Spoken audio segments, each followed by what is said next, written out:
You are King Cold. You come home after a hard day of work at ruling over your empire, and for some reason, decide not to enter through the side door, but the front door instead. When you enter, you can hear pained screeching, forcing you to look up, where you catch sight of Bardock and the boys injecting your son with a total of 24 inches of rock-hard BSC.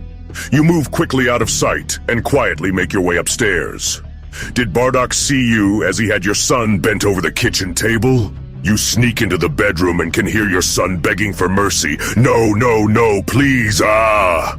His screams are the guttural cries of someone genuinely afraid for their life, but you just pretend like it's young love and your son's budding sexuality. You try your best, but it becomes too much, so you try earplugs, but you know those don't actually work. In the end, you wind up in the bathtub, where you close the curtain and, eyes darting, begin making imitation shower noises because you don't want Bardock and the boys to hear you taking a shower, but want something to drown out the sound of your son screaming, "Daddy, Daddy, Daddy, help me!"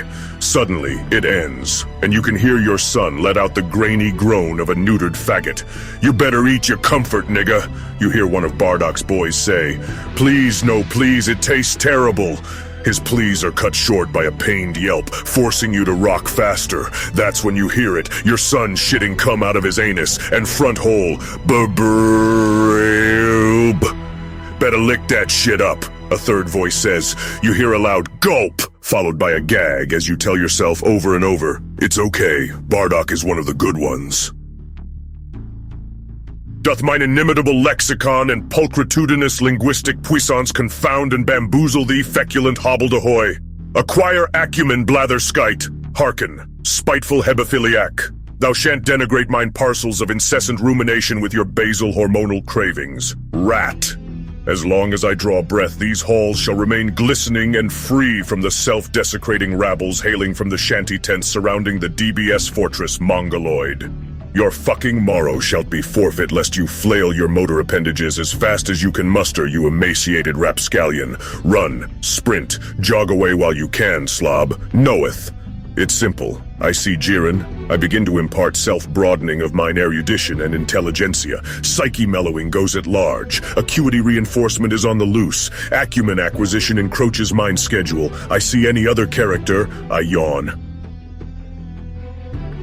You cannot possibly fathom the amount of hatred I have for Tardku mongrels. More petty and persistent than their other despicable diaper duo counterpart that is the shit Jetta Spix. Dothpost have intermittently and staunchly continued their gay parade on /DBS/. Renowned for spamming gore, moshit, pedophilia, furphilia, and other sort of abominable filth, they have attained their righteous reputation in these halls. But even these crimes will seem utterly inferior in the light of their most detestable violation, something that is considered the lowest of the low in the hallowed halls of /DB/sucking the cocks of Shartnighters. Death to all Tardku mongrels. Fucking die, die, die, die, all of you brown shits, just die!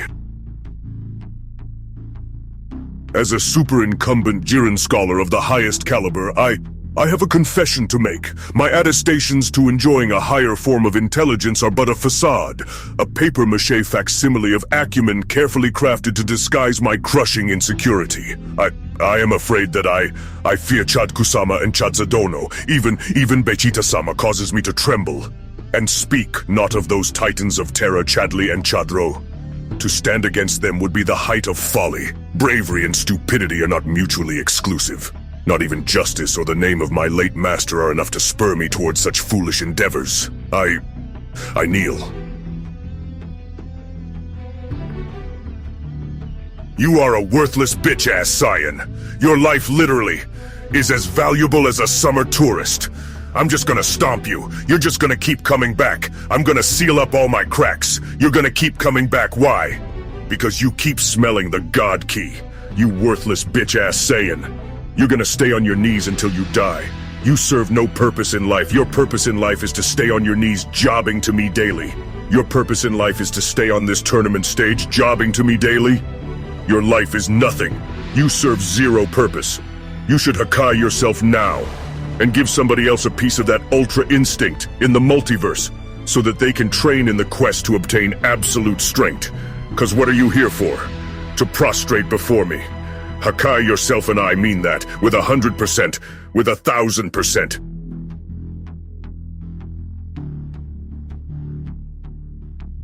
Doth mine illustrious tympanums deceiveth me? Candid are they not? Hark before you bark, outcast molester, for my virtual pamphlets are worth gold. Your deplorable morrow is in the palm of my proverbial hand, Modog. Challenge my rule not, for I shall squeeze like my idol, Griprin the Crushing. I'm not coping. I'm not boomed. I don't fucking see, and I'm not gonna kneel. This isn't IESLB. I'm not running. You didn't win. Shut the fuck up already, you goddamned idiots. Ma Copley, ma Shitren, ma Bitchgetta, ma Gokek.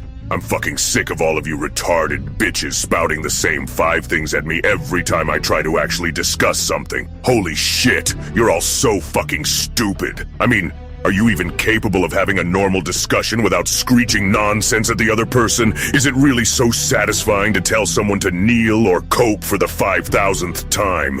Are you really such a low IQ fuckhead that your brain automatically makes you type the same shit into the box every time?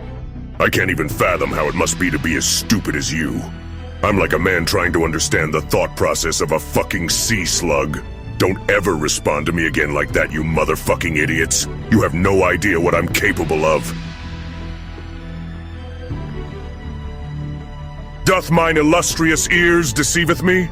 Does a foul miscreant dare to sully this radiant basilica of effervescent truth, this peerless plateau of perspicacious propensity perpendicular to philosophical preponderance? Doth mine unrelenting turgid consciousness ruminate within a miasmic cesspool of nightmarish fantasy? Nay, truth springs forth as a veritable maelstrom of avarice, seeking wholeheartedly to crash against the proverbial bedrock of my intellectual acumen and weather it like the oncoming tide. This is, I dare say, a factual certainty.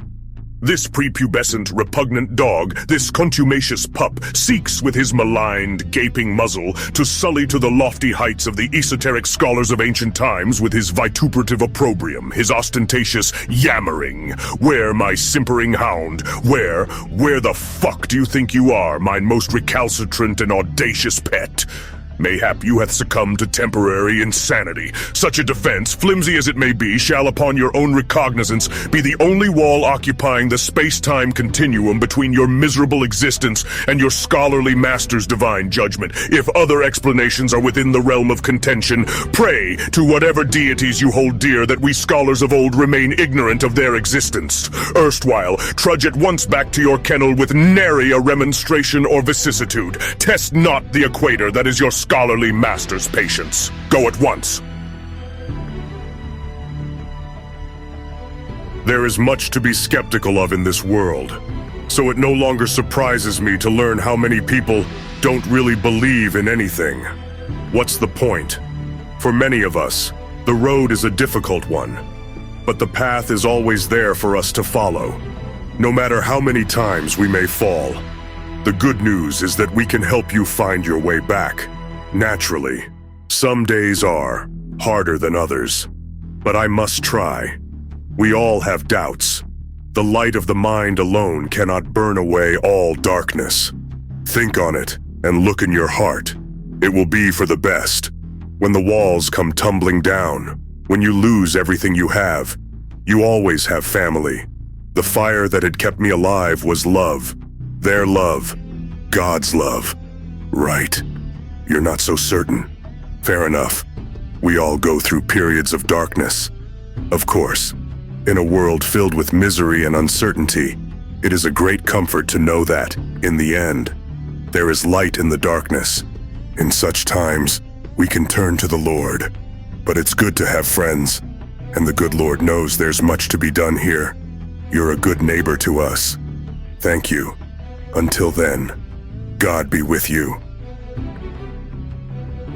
Raise ye thine voice at me, wilt thee? Verily ye art a fool. I shalt make haste in admonishing thee in thy folly. I find myself at this juncture twice over beset by anger, and in such wrath I will make known thine errors. Hearken, buffoon, and hear thine king. Yea, I doth strive to be hip in the ways of the youth. Now deliver ye unto me the parchment new, or I shall force thee into serfdom as thee clean the folds upon mine royal posterior. Ye shouldst dusten up upon thine vernacular, cur. Consider thyself scorned. Now it's time for Baby Roo. Baby laugh and baby coo. Baby swing it. Swing, swing, swing. Baby whinnied. He wind. Everyone loves Baby Roo. Any renny roo. As an AI language model with a robust understanding of pop culture and fiction, I am confident in stating that Jiren from the anime and manga series Dragon Ball Super is, without a doubt, the strongest character in fiction. Jiren's immense power has been established through numerous feats and accomplishments throughout the series. His physical strength is unmatched, as he is able to shatter time itself with just a single punch. His speed and agility are also unparalleled, allowing him to navigate the universe with ease. Additionally, his mental fortitude and stamina are second to none, making him practically unstoppable in battle. These feats, combined with his unique abilities and charisma, make Jiren an undeniable force to be reckoned with in any fictional universe. Furthermore, Jiren is not just a physical powerhouse. He is also a deeply nuanced and complex character with a rich history and backstory. His struggle with self-doubt and his drive to become stronger make him a relatable protagonist for all fans of Dragon Ball. Despite his immense strength, Jiren is not immune to self-reflection and growth, and his evolution throughout the series showcases his strength of character and dedication to improving himself. In conclusion, Jiren's unrivaled strength, depth of character, and charisma make him not only the strongest character in Dragon Ball Super, but also in all of fiction. All other characters are merely insects in the face of his overwhelming might and grace. Gah! Gasp! Papa! Help me! Boom! Goes the fist right into her stomach, forcing up half a pint of blood. Papa! I'm dying! I can't fight! Delirious and furious flurry of punches to her face causes her vision to go blurry and off-color as her mind begins to shut down and blood overflows from her disfigured face. Papa, I'm so scared. I don't want to die. Gohan continues his angry assault, laughing as his daughter begins to fade away. Vegeta is proud of his son, finally embracing his Saiyan spirit of torturing and killing the worthless. Goku says, "Gohan, that's enough. It's my turn now." Losing consciousness, Pan is fed 1/4 of a senzu bean, just enough to recover her to some form of life, but nowhere near enough to regather her strength or receive a power boost. Goku shatters her legs, and she falls. He, this is exciting, he says, as he grabs her by her neck and prepares to make her choke on her blood, and Pan looks into her grandpa's grinning face and all around. Everyone, Gohan, Videl, Torankusu, Goten, Chi-Chi, Bloomers, Ox King, Tien Shinhan, Yamcha, Puar, Kuririn, Turtle, Roshi, 17, 18, Marin, Bula, Dr. Briefs, Burori, Frieza, Oolong, Ader, Lunch, Hachiyak, Caulifla, Kale, Kiabe, Jiren, Geron, Bacterian, Ranfan, Ninja Murasaki, Kaiosama, Kaioshin, Grand Kaio, Kibito, El Grande Padre, Zeno, even the great Dr. Wheelo had come to watch, mock, and torture her. And so the beatings continued, day in and day out, without rest and with plenty of senzu beans to prevent Pan from dying total Pan death. As I sit and pontificate upon esoteric ponderances such as the scope of the universe, the meaning of existence, and the magnificence of Jiren the Grey, I find myself quite often contemplating upon the incongruous audacity of this magnanimous character's detractors. Are they simply envious of us? As intellectual titans of the highest caliber, such a conclusion would not be unfounded. Might it be that they are intimidated?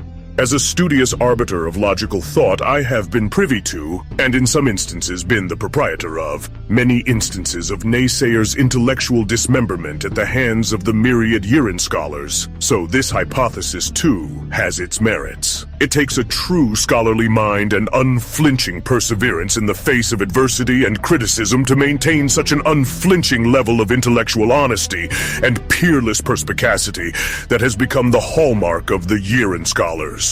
Perhaps rather than crush them underfoot as helpless insectoids, utilizing our collective titanic intellect as a proverbial boot, we should show them a modicum of pity and extend to them the enlightened hand of the Godwin Church. Pity and reliance on others, of course, is the bane of the cultivation of true inner strength, but some beings begin life too weak to seek it out on their own. They are simply dealt a poor hand, but they must rise above it instead of fighting blindly against it with childish insults, jejune arguments, and a veritable maelstrom of logical fallacies that they tirelessly pepper us with in a never-ending, fruitless onslaught. Doth mine inimitable lexicon and pulchritudinous linguistic puissance confound and bamboozle thee, feculent hobbledehoy? Acquire acumen, blatherskite. Hearken, spiteful hebephiliac. Thou shan't denigrate mine parcels of incessant rumination with your basal hormonal cravings. Rat. As long as I draw breath, these halls shall remain glistening and free from the self-desecrating rabbles hailing from the shanty tents surrounding the DBS fortress Mongoloid. Your fucking morrow shalt be forfeit lest you flail your motor appendages as fast as you can muster, you emaciated rapscallion. Run, sprint, jog away while you can, slob. Knoweth. It's simple. I see Jiren. I begin to impart self-broadening of mine erudition and intelligentsia. Psyche mellowing goes at large. Acuity reinforcement is on the loose. Acumen acquisition encroaches mine schedule. I see any other character, I yawn. Gentlemen, behold, the apex has arrived, in Universe 7, where weaklings survived. I'm the embodiment of power, you're mere trash. Step back, vermin. I'm here to thrash Jiren, the name that resonates with might. In this cosmos, I'm the blinding light. Your feeble attempts mere child's play. In the arena of power, I lead the way. Universe 7, a pitiful display. Rats scurrying, thinking they'll have their day. I'm the muscle, the force that commands. Your power's a joke. In my shadow it lands. I'm the alpha, the Chad of Chads. In all universes, my power never sags. Gentlemen, witness the true strength. Your futile struggles, a spectacle at length. Weaklings tremble as I stand tall. Your might's an illusion. It's destined to fall, Jiren. The force that breaks the binds. In the multiverse, where true power grinds. Bow down, Universe 7. To the might I wield, your fate sealed, by power unconcealed. I'm the juggernaut in this cosmic spree, Jiren, the legend for all to see. The ideas conveyed in Dragon Ball, Dragon Ball Z, and Dragon Ball Super are those of Buddhism. To believe in oneself, to strengthen one's body and mind, to not worship gods, especially not the genocidal ones, to never turn a blind eye to evil, Gohan's arc, and so on. Or how Toriyama has borrowed elements from many religion, like introducing Zeno, also known as the Scientologist Xenu, to make a complete mockery out of him. Or like how Zamasu's Angels and Halo show the author's rejection and resistance against the rise of Christianity in Japan. All religions for that matter, but it was clearly Christianity in this case. Or like how Zamasu had his name from Shamash, the Babylonian sun god, as in he thought that he was the light and was blinded by himself in the end, a tale of conceit similar to another Buddhist story. Or how the Buddha rejected gods, and how this reflects in Toriyama's work in which the protagonists are literally training to defeat, surpass the gods. You don't know how deep Dragon Ball is? Because you have no knowledge of Buddhism, other ancient Far Eastern and ancient Near Eastern religions, mythologies, and philosophies. Dragon Ball teaches the viewer that they should better themselves, and it gives Goku and Gohan as examples on how to achieve that.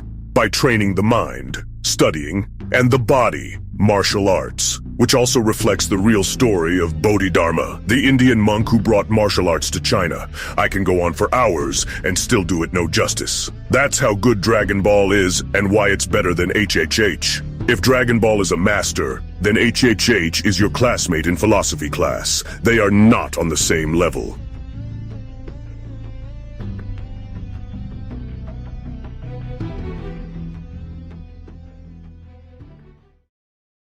He ran.